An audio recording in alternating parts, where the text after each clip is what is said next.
Welcome to the Action Hero Podcast. Are you ready for some serious action? I am. Bring it on. All right, strap in, everyone, because today we're diving headfirst into not one, but two worlds fueled by extraordinary power. And we'll be meeting some courageous individuals who, they dare to challenge the status quo. Exactly. You guys sent in some absolutely wild stories, and let me tell you, we've picked out the most exciting parts for you. The best of the best. So, are you ready to jump in? Let's do it. Story number 1, Draconic diplomacy. Okay, picture this. A city where weapons are powered by dragonfire. Not gunpowder, not magic, but pure dragonfire. That's a pretty awesome concept. I mean, talk about firepower. Right, and in the city we meet Anya. She's this young, brilliant tinkerer, and her mission, oh, it's a big one, she wants to end a tyrannical reign. But here's the twist. She doesn't want to destroy the dragons. She wants to understand them. She wants to talk to them. That's fascinating. It makes you wonder, why would she choose communication over, just obliterating them? Well, the sources you guys provided paint a really vivid picture of this world. And Anya's story, it's personal. The Empire, they've enslaved these magnificent dragons, forcing them to power their war machine. It's like they've turned these powerful beings into just fuel. Exactly. And it hits close to home for Anya. Her father, he was a tinkerer too, forced to work in these forges, the same forges that ultimately took his life. Wow. So it's not just some abstract mission for her. It's about justice. It is. And instead of going down the predictable path, building a bigger, deadlier weapon, Which would be kind of the obvious choice in a world like that. Anya goes in a completely different direction. She creates this device. It kind of looks like a blunderbuss, but instead of firing projectiles, it has these crystal-resonators. Crystal-resonators, what do those do? They emit specific frequencies. Anya, she believes she can actually talk to the dragons using sound, like calibrated frequencies that match the dragon songs she's heard from the keepers. So she's trying to speak their language, basically. Exactly. I mean, can you imagine using sound as a weapon in a world built on dragonfire? Talk about a game changer. It really makes you think about how we approach conflict, Is brute force always the answer? Right.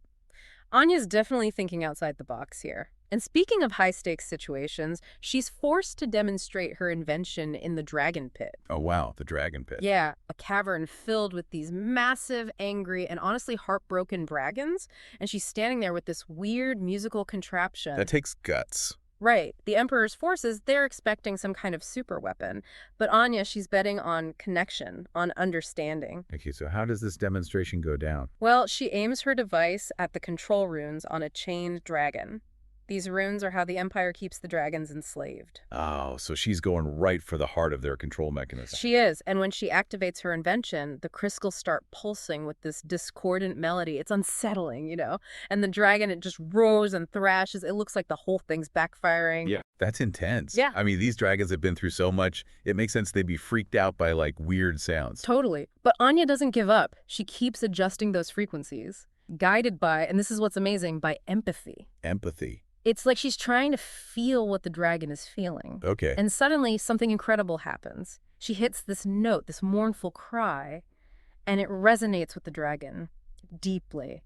And in that moment, the dragon's eyes, they show a flicker of intelligence, of recognition. Whoa, that's a powerful moment. It is. It's like a spark of hope in this really dark place. It really makes you wonder, what is going on in that dragon's mind. Totally.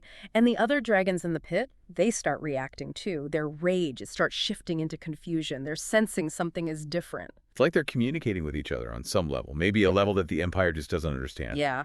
Then things get really wild. One of the dragons, its control runes, are going haywire thanks to Anya's device, and it breaks free. But instead of just going on a rampage, you know what it does. It smashes a hole in the roof of the pit, letting in sunlight.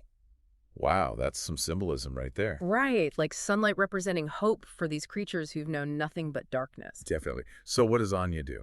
Well, the captain, he's freaking out, and he goes after Anya, but she's quick. She uses her resonator not as a weapon of sound this time, but she smacks him right in the jaw with it. Ouch. Right. And she makes a run for it. She's heading for the forge, the heart of the Empire's power. That's where they make all those dragonfire weapons. That's a bold move. Super bold. And she knows exactly what she's doing. She targets the master bellows. It's where this ancient chained dragon is basically the engine for the whole weapon-making process. Okay. And her device, it disrupts the whole system. All the intricate valves and pistons, they go haywire, and the dragonfire. It sputters and dies. Silence. That must have been a huge blow to the Empire. Oh, totally. Their entire military might just sputtered out. And get this, Anya escapes.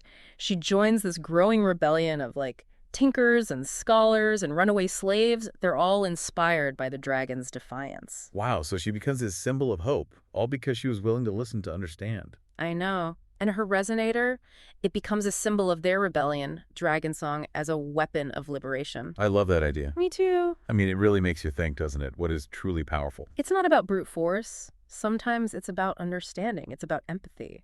And maybe that's a lesson we can all take away. Maybe. Okay, so are we ready for story number 2? Hit me with it. All right, now we're shifting gears.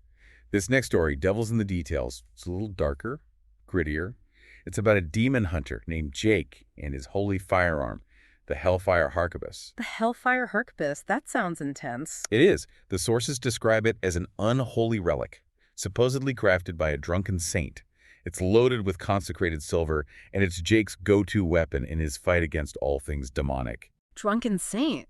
That's an interesting detail. Right. Adds a little bit of, like, dark humor to the whole thing. So what's this demon hunter after? Well, Jake's on a quest to recover this super powerful artifact. It's called Hellfire's Hand. Hellfire's hand. That sounds ominous. Oh, it is. And here's the thing. Not only are demon hunters after this artifact, but demons are too. If the demons want it, that means it must be bad news.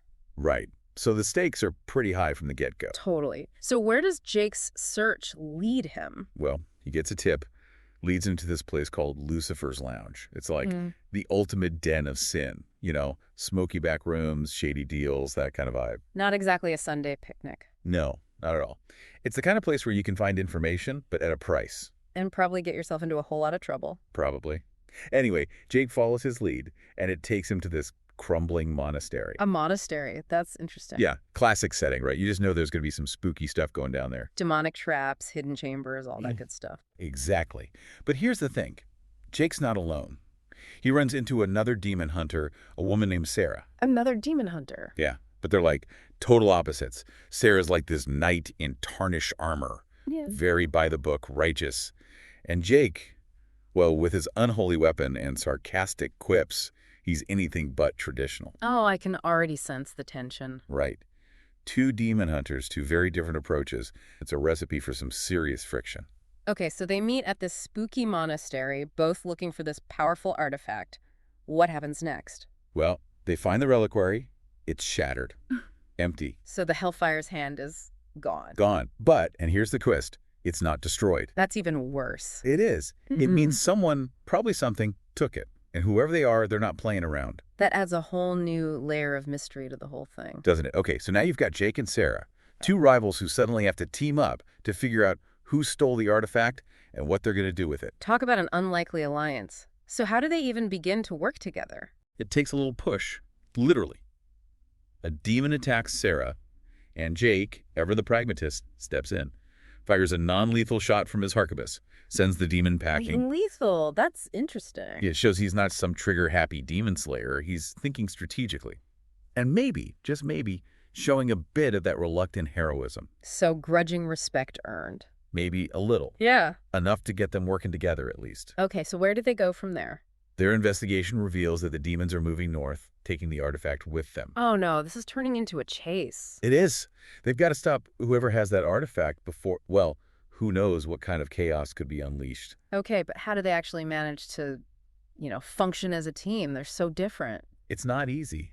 The sources really play up their contrasting personalities. Right. Jake, with his dark humor and cynicism, and Sarah with her unwavering faith. It's a classic odd couple pairing. Oh, I can just imagine the witty banter. Oh, there's definitely some of that. But despite their differences, they both know what's at stake. And they both want to stop whatever evil is brewing. The enemy of my enemy is my friend. Exactly. So what do you think? What's the big takeaway from this story? For me, it's about finding common ground, even when you're total opposites. Jake and Sarah, they have different methods, different philosophies, but they're united by this shared goal. And sometimes that's all it takes to bridge the gap. That and a really cool weapon. Oh, definitely. The Hellfire harquebus is definitely one for the books. All right, so let's recap. We've got two amazing stories here. Anya, the young tinkerer who uses empathy and communication to challenge a tyrannical empire, and Jake, the demon hunter who finds himself in this unlikely alliance against a shadowy threat. Two different worlds, two different conflicts, but both are stories of courage and resourcefulness in the face of overwhelming odds. They really make you think, don't they? They do.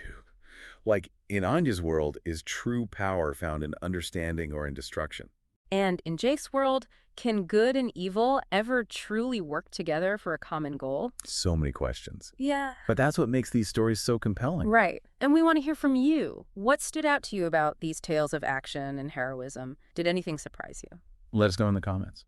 And until next time, thanks for joining us on the Action Hero podcast. Don't forget to rate and follow for more Action Hero episodes.